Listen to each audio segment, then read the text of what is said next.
Halo teman-teman, selamat datang di channel Di Balik Layar Hidup. Pada kesempatan kali ini, saya ingin berbagi sebuah cerita yang sangat menarik dan penuh makna. Sebuah cerita yang tidak hanya menghibur, tetapi juga memberikan banyak pelajaran hidup yang sangat berharga untuk kita semua. Seperti biasa, cerita ini mengandung banyak hikmah yang bisa kita ambil untuk menjalani kehidupan sehari-hari. Surabaya 2020. Di antara deretan gedung kampus yang berdiri gagah di sisi timur kota, ada satu ruangan kecil di lantai 3 sebuah universitas swasta yang tidak terlalu dikenal. Di sanalah Sony, seorang pria berusia 22 tahun, mengajar dengan semangat yang tampak lebih besar dari tubuh kurusnya. Papan tulis digital memantulkan cahaya redup, dan di seberang layar, beberapa mahasiswa tampak menyalin materi seadanya. Lebih sibuk dengan layar ponsel daripada pelajaran yang sedang berlangsung. Sony tahu, kelas itu bukan favorit mereka. Matematika ekonomi. Bagi sebagian mahasiswa, itu hanya batu loncatan. Tapi bagi Sony, itu adalah tanggung jawab yang ia emban dengan sepenuh hati. Meskipun masih muda dan bergelar dosen baru, ia percaya bahwa ilmu bukan hanya soal nilai di atas kertas, tapi fondasi dari masa depan seseorang. Meski kenyataannya, masa depan Sony sendiri masih terasa seperti dinding kabut yang pekat. Gaji yang ia terima tiap bulan nyaris pas-pasan. Sebagai dosen kontrak, ia hanya dibayar setara UMR Surabaya. Tak ada tunjangan, tak ada bonus. Hanya serangkaian pengabdian yang tak sebanding dengan pengorbanan. Ia masih tinggal bersama kedua orang tuanya di rumah kecil bercat hijau di kawasan Rungkut, tempat kenangan masa kecil dan kecemasan masa depan berkumpul dalam satu atap. Setiap sore selepas mengajar, ia biasanya menyempatkan diri mengajar les privat di rumah-rumah sekitar kampus. Bukan karena ingin menambah pengalaman, tapi karena kebutuhan hidup tak memberi banyak pilihan. Ia membawa motornya yang sudah berusia 8 tahun, berkeliling dari satu rumah ke rumah lain, berharap tambahan Rp100.000 bisa membantu menutupi biaya bensin dan kuota internet. Namun, dalam hati kecilnya, Sony menyimpan harapan. Ia percaya bahwa kehidupan tak berhenti di meja dosen atau ruang kelas virtual yang kadang hanya diisi 5 dari 30 mahasiswa terdaftar.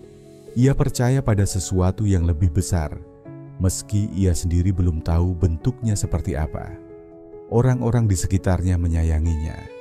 Nadia, kekasihnya sejak kuliah, sering memeluknya dalam diam saat Sony merasa dunia terlalu sempit untuk dihadapi. Nadia tidak pernah menuntut lebih dari sekadar kehadiran dan kejujuran. Ia percaya pada Sony lebih dari Sony percaya pada dirinya sendiri. Orang tua Sony juga masih berdiri kokoh, meski waktu telah menggerogoti tenaga mereka. Ayahnya mengelola toko herbal tradisional di pasar, sementara ibunya meracik jamu dan minyak gosok dari bahan alami yang ditanam sendiri di halaman rumah. Usaha itu telah menghidupi keluarga mereka selama lebih dari 20 tahun. Dan meski tak pernah membuat mereka kaya, keluarga itu tidak pernah kekurangan kasih sayang. Namun semua itu akan berubah. Badai yang tak terlihat tengah menyapu dunia. Dan tak ada yang siap ketika ia datang. Awalnya, kabar itu terdengar samar. Hanya berita kecil dari televisi pagi yang bercerita tentang wabah di negeri jauh bernama Tiongkok. Sony tidak terlalu memikirkannya. Dunia punya banyak masalah, dan biasanya masalah itu akan berlalu begitu saja. Tapi kenyataannya, virus itu tidak tinggal di luar negeri. Ia menyusup, tumbuh, dan menyebar seperti asap dalam ruang yang tertutup. Pada awal Maret 2020, pemerintah mulai mengambil langkah drastis. Perkuliahan tatap muka dihentikan. Kampus menjadi kosong, senyap seperti perpustakaan di hari libur. Semua aktivitas akademik dipindahkan ke dunia digital. Zoom, Google Meet, LMS, dan sekian banyak platform lainnya yang belum sepenuhnya dikuasai oleh banyak dosen. termasuk Sony. Dosen muda seperti Sony, meski lebih akrab dengan teknologi, tetap merasakan tekanan besar. Universitas memutuskan untuk mengurangi jumlah kelas dan jam mengajar dengan alasan efisiensi. Karena statusnya hanya sebagai dosen kontrak, ia termasuk dalam daftar pertama yang terkena dampaknya. Sony kini hanya mengajar 3 kelas dalam seminggu.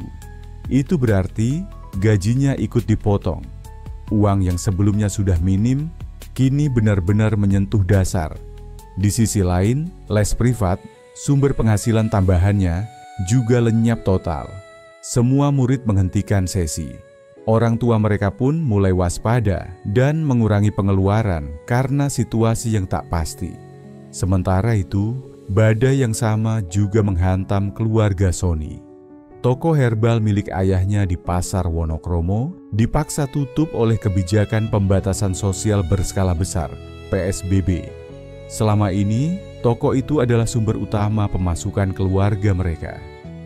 Dengan penjualan yang anjlok drastis, ayahnya tidak lagi mampu membayar sewa kios dan gaji 2 orang pegawai. Sebagian stok herbal yang tak sempat terjual mulai rusak di gudang kecil belakang rumah. Ibunya mulai terlihat lebih sering termenung, mencuci tangan berulang kali, dan memandangi halaman yang biasanya ia gunakan untuk meracik jamu. Kakak laki-lakinya yang bekerja sebagai pemandu wisata di Bali juga tidak luput dari malapetaka. Sejak bandara ditutup dan turis menghilang, tempat kerjanya merumahkan hampir semua karyawan.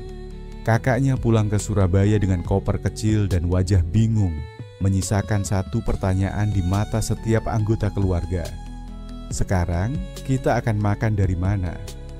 Hari-hari di rumah berubah menjadi rutinitas yang asing. Sarapan yang dulu sederhana tapi hangat, kini lebih sering diganti dengan teh manis dan roti sisa kemarin. Suara tawa ibunya menghilang.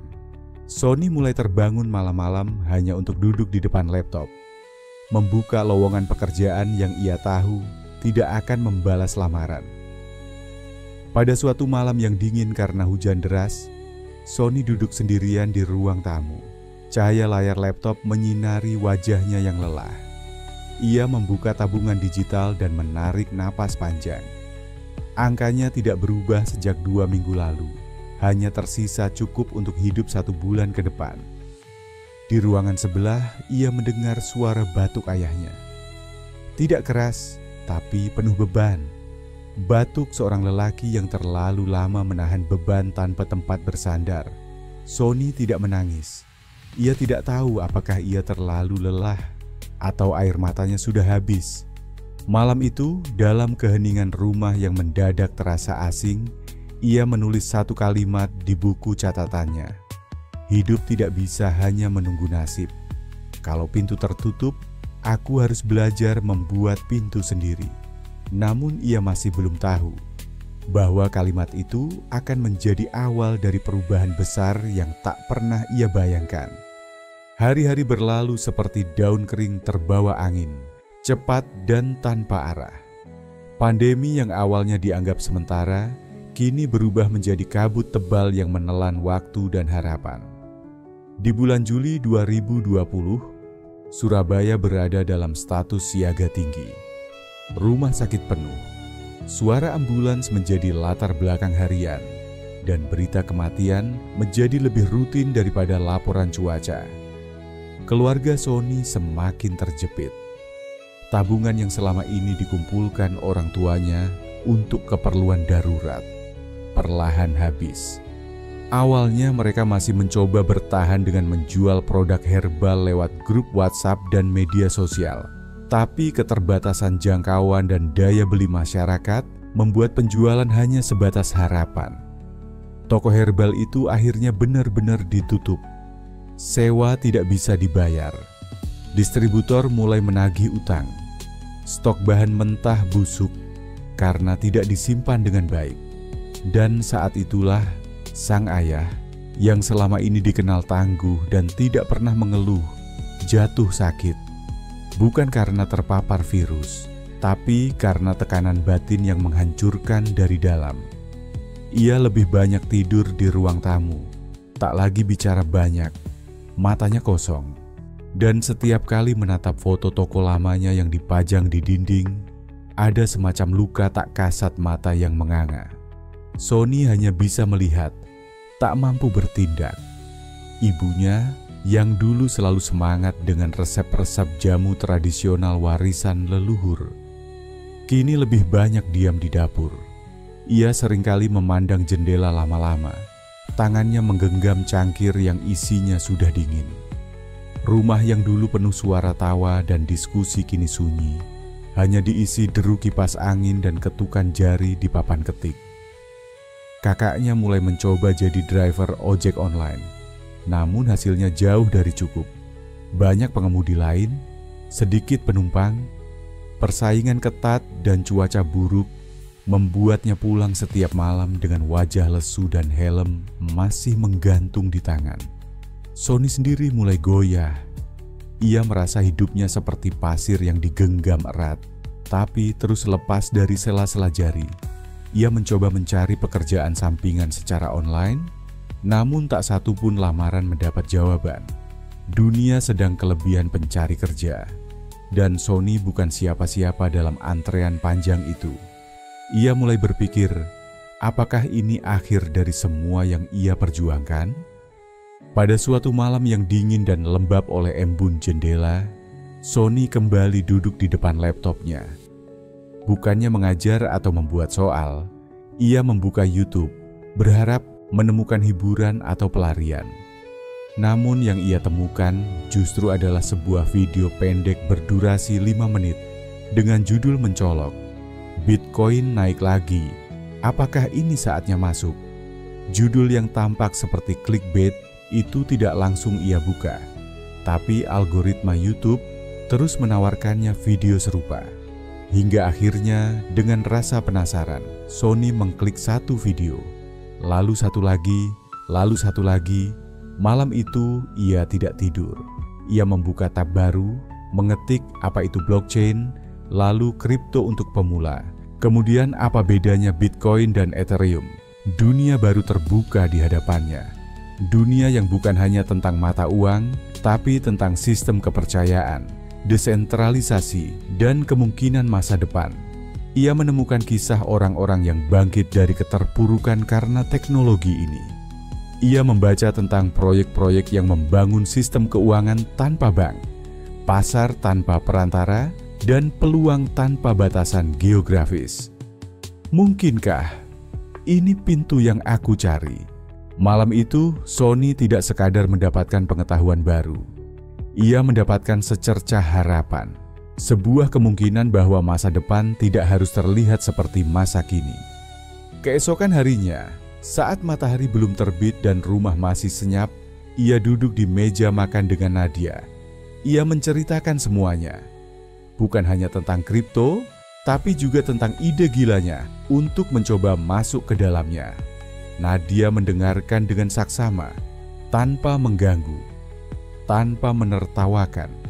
Dan saat ia selesai, Nadia hanya berkata pelan, "Kalau kamu percaya, aku ikut." Sony tidak tahu apakah itu cinta, kepercayaan, atau kebodohan yang manis. Tapi saat itu cukup. Untuk pertama kalinya dalam berminggu-minggu, ia merasa tidak sendirian. Ia tak sadar, malam itu ia telah melangkah ke jalur yang akan mengubah segalanya. Malam demi malam, Sony mulai menjelma menjadi penjelajah dunia digital yang tak pernah ia bayangkan sebelumnya. Ia membaca white paper dari proyek-proyek blockchain, mengikuti kanal YouTube investor internasional, dan bergabung ke forum-forum kripto berbahasa Inggris yang dipenuhi istilah asing dan grafik kompleks. Di awal, semua tampak membingungkan. Candlestick, resistance line, bull trap. Semuanya seperti bahasa alien bagi dosen ekonomi biasa. Tapi Sony bukan orang yang mudah menyerah. Ia menyusun jadwal belajarnya sendiri, membagi waktu antara mengajar online, membantu ibunya meracik jamu untuk dijual via e-commerce, dan membaca ratusan artikel tentang blockchain. Nadia selalu ada di sampingnya, mencatat istilah-istilah penting, menyusun mind map, dan mendukungnya seperti co-pilot dalam pesawat yang belum tahu tujuannya. Lalu titik balik itu datang. Di awal tahun 2021, Sony dan Nadia memutuskan mengambil langkah besar pertama. Mereka mengumpulkan semua tabungan yang ada, sisa gaji, simpanan Nadia dari hasil kerja freelance desain grafis, bahkan menjual 2 barang pribadi yang cukup berharga, kamera DSLR milik Sony dan laptop gaming milik Nadia. Total yang terkumpul 35 juta rupiah. Sony tahu itu bukan jumlah yang besar dalam dunia investasi, tapi bagi mereka itu adalah seluruh kepercayaan yang mereka miliki terhadap satu sama lain dan terhadap masa depan. Mereka membagi investasi itu ke dalam beberapa koin, sebagian besar di Ethereum, sedikit di Cardano dan Polkadot, serta satu koin kecil yang waktu itu belum terkenal, Solana. Semua keputusan itu berdasarkan hasil riset panjang dan analisis fundamental yang mereka buat bersama. Sony tidak langsung kaya. Beberapa bulan pertama, grafik naik turun seperti jantung deg-degan. Tapi satu hal yang terus bertumbuh adalah pemahamannya. Ia mulai mengerti psikologi pasar, membaca tren, dan memahami logika teknologi di balik setiap proyek. Dan kemudian, keajaiban itu datang. Di pertengahan 2021, pasar kripto meledak seperti gunung emas yang terbuka di tengah padang pasir. Harga Ethereum naik lebih dari 3 kali lipat. Solana, koin kecil yang ia beli hanya karena ia terpesona pada white papernya yang sederhana tapi revolusioner, meledak lebih dari 100 kali lipat. Dari modal 35 juta, portofolio mereka melonjak menjadi 7 miliar rupiah. Sony dan Nadia menangis dalam diam saat pertama kali melihat angka itu. Bukan karena kekayaan, tapi karena semua pengorbanan, semua malam begadang, semua rasa lapar dan keraguan akhirnya berbuah. Tapi Sony tidak berhenti di sana. Alih-alih menghamburkan uangnya, ia mengunci sebagian besar aset kripto ke dalam cold wallet dan menyisihkan sebagian untuk proyek baru. Akademi Belajar Kripto Nusantara, sebuah platform belajar daring yang ia bangun bersama temannya sesama investor muda, Tommy, yang juga sukses dari dunia kripto. Tommy, mantan rekan debatnya di masa kuliah, adalah sosok idealis dan teknikal. Kombinasi itu cocok dengan Sony yang punya semangat mengajar dan kemampuan komunikasi. Mereka membentuk tim. Tommy mengatur kurikulum teknikal, sementara Sony menjadi pengisi materi utama, membawa gaya santai dan ramah yang membuat konsep sulit jadi mudah dicerna. Akademi itu tumbuh pesat, dari ratusan anggota Telegram berkembang menjadi puluhan ribu. Sony tak hanya menjadi pengajar, tapi role model bagi anak-anak muda di berbagai penjuru Indonesia yang terjebak dalam ketidakpastian. Ia mengisi seminar daring, muncul di podcast, dan menjadi rujukan media ketika berbicara tentang generasi muda dan keuangan masa depan. Di tengah kesibukannya, Sony tidak lupa. Ia membantu orang tuanya memulai ulang bisnis herbal, kali ini dengan pendekatan digital penuh. Mereka membangun situs, menjual lewat platform besar, bahkan menjadikan jamu tradisional sebagai bagian dari gaya hidup sehat kaum urban. Kakaknya juga kembali bekerja, kali ini sebagai manajer logistik untuk toko online keluarga. Rumah yang dulu sunyi, kini ramai kembali, tapi bukan karena suara kesulitan, melainkan karena harapan yang tumbuh kembali. Tahun berganti cepat seperti halaman buku yang dibalik angin. Kini, Sony berusia 26 tahun. Di usianya yang masih muda, ia telah melangkah jauh dari masa-masa kelam saat rumah mereka gelap karena listrik hampir diputus, saat suara ayahnya menjadi pelan karena lelah menghadapi dunia, dan saat ia dan Nadia memegang uang terakhir mereka dengan hati yang gemetar. Kini semuanya berbeda. Portofolio kriptonya berkembang pesat. ia tidak lagi hanya berinvestasi di koin-koin besar, tapi juga menjadi investor awal untuk beberapa proyek Web3 yang kemudian meroket. Ia belajar dari pengalaman dan membentuk tim riset sendiri untuk menyaring proyek-proyek yang punya potensi jangka panjang. Asetnya melonjak hingga lebih dari 1 triliun rupiah, tersebar di berbagai bentuk: kripto, saham teknologi luar negeri, properti digital, metaverse, bahkan NFT seni langka yang kini jadi koleksi museum virtual. Tapi kekayaan itu tidak mengubah Sony jadi orang lain. Ia tetap tinggal di rumah yang sama, meski kini sudah direnovasi dan diperluas. Ruang tamu kini punya rak buku kayu, jati penuh literatur blockchain dan ekonomi. Dan di sudutnya ada satu lemari kaca kecil berisi koleksi yang dulu cuma bisa ia impikan: jam tangan mewah, 1 jam Patek Philippe berwarna biru laut, 1 Rolex Submariner klasik, dan 1 Audemars Piguet Royal Oak hitam yang ia dapatkan lewat lelang kolektor. Ia tidak memakainya kemana-mana, hanya melihatnya setiap pagi seperti ia dulu menatap mainan di case kecil di masa kuliah. Ini bukan soal kemewahan, katanya pada Nadia. Ini soal merayakan rasa sabar. Di garasi berdiri mobil impiannya sejak remaja. Sebuah Porsche 911 Carrera berwarna putih mengilap.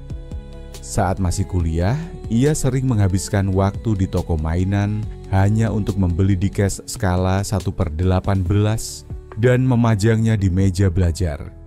Ia bahkan pernah tidur dengan katalog mobil di bawah bantalnya, berharap mimpi bisa membawanya ke dunia, di mana ia bisa menyentuh mobil itu sungguhan. Dan kini, mobil itu benar-benar miliknya. Tapi bahkan setelah memilikinya, Sony tidak mengubah gaya hidupnya secara mencolok. Ia masih naik motor ke kampus jika hujan tidak turun, masih jajan tahu petis favoritnya di dekat kampus tempat ia mengajar dulu, dan masih duduk lesehan bersama temannya di warung kopi belakang kampus ketika ingin bernostalgia. Akademi Belajar Kripto Nusantara yang ia dirikan bersama Tommy juga tumbuh menjadi institusi pembelajaran yang disegani.